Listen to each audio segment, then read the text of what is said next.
वैष्णवी कसपटे हगवणे असो व मयुरी जगताप हगवणे, राजेंद्र हगवणेंच्या घरात त्यांच्या या दोन्ही सुनांचा छळ सुरू होता, मारहाण केली जात होती। यामध्ये प्रामुख्याने समोर येणारं नाव म्हणजे करिश्मा हगवणे। याच करिश्माने मयत वैष्णवीला मारहाण केली होती। करिश्मा ही वैष्णवीच्या तोंडावर देखील थुंकली होती, असंच तिच्या वडिलांनी तक्रारीत म्हटलंय। वैष्णवीचा घरात छळ हा तिचा नवऱ्यासह सासू आणि ननंद करिश्मा करत होत्या। हेच लोक बाहेर मात्र मोठ्या तोऱ्यात चांगुलपणाचा आव आणून जनतेमध्ये वावरायचे। ननंद करिश्माचं सोशल मीडिया पाहिलं तर तिचा एक कपड्याचा ब्रँड असल्याचं दिसून येतंय। करिश्माच्या इंस्टाग्रामवर शेवटचा व्हिडिओ हा वैष्णवीचाच असल्याचं दिसतंय, ज्यात वैष्णवीने करिश्माच्या ब्रँडचे कपडे घातल्याचं दिसतंय। तिचं एक शोरूम सुद्धा आहे, त्याच शोरूमला सुनेत्रा पवार यांनी सुद्धा भेट दिल्याचा व्हिडिओ आहे। तसेच याच करिश्मा हगवणेचे सुप्रिया सुळेंसोबतही फोटो आहेत। तसेच हगवणे कुटुंबीय हे राष्ट्रवादीमध्ये अनेक वर्षांपासून असल्यामुळे त्यांचे पवार कुटुंबातील सर्वांसोबतच फोटो दिसतात। मग शरद पवारांसोबत असो, सुप्रिया सुळेंसोबत असो, जय पवारांसोबत असो वा रोहित पवारांसोबत। हगवणेंचा मुलगा सुशील हगवणे हा राष्ट्रवादीचा पदाधिकारी होता, तो राजकारणात सक्रिय होता। अगदी वैष्णवी हगवणेने आत्महत्या करण्याआधीच्या काही दिवस आधीच पहलगाम हल्ल्यादरम्यान काश्मीरमधून सुखरूप परतलेल्या नागरिकांचा सत्कार याच सुशील हगवणे आणि त्याच्या आई लता हगवणेने केल्याचा व्हिडिओही आहे। त्यामुळे लोकांमध्ये चांगलं वागण्याचा आव आणणाऱ्या हगवणे कुटुंबाच्या घरात मात्र अत्याचार सुरू होता। राजेंद्र हगवणे, लता हगवणे, करिश्मा हगवणे आणि स्वतः शशांक हगवणे यांच्याकडून हा सर्व प्रकार केला जात होता। वैष्णवीने आत्महत्या केली त्या दिवशी तिचा पती शशांक आणि वैष्णवीमध्ये भांडण झालं होतं।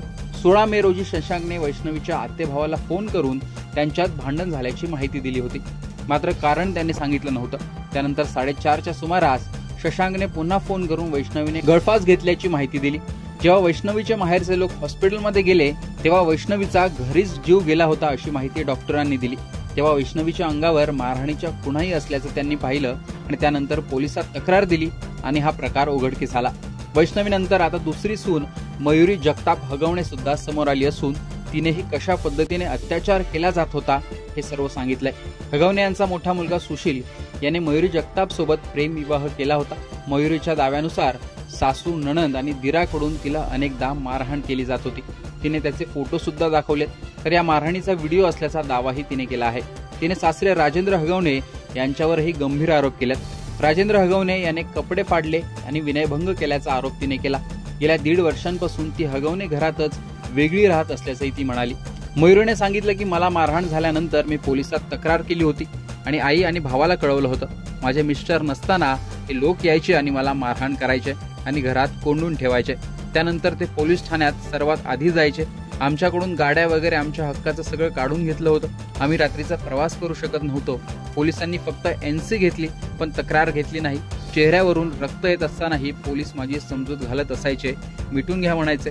घरातील गोष्ट आहे असं देखील पोलीस म्हणायचे। मी प्रत्युत्तर देणं हे चुकीचं होतं म्हणून ते मला मारहाण करायचे। जे चुकीचं आहे त्याला मी विरोध करायचे, त्यामुळे त्यांनी मला नेहमी मारहाण केली। सासू आधी माझ्याशी चांगली वागायची पण त्यांच्या लेकीचं ऐकून त्या मला नंतर त्रास द्यायच्या। मी माझ्या मिस्टरांनाही सांगितलं, त्यानंतरच आम्ही वेगळं राहत होतो। मला माझ्या नवऱ्याची साथ होती म्हणून मी सर्व निभावून नेलं, पण वैष्णवीला तिच्या नवऱ्याची कधीच साथ मिळाली नाही, त्यामुळेच हे सर्व घडलं असं मयुरी जगतापने म्हटलंय।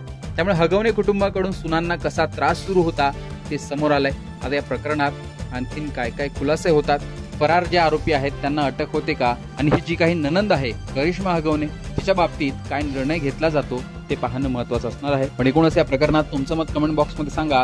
लोकमतचं YouTube चॅनल सबस्क्राईब केलं नसेल तर आठवणीने सबस्क्राईब करा।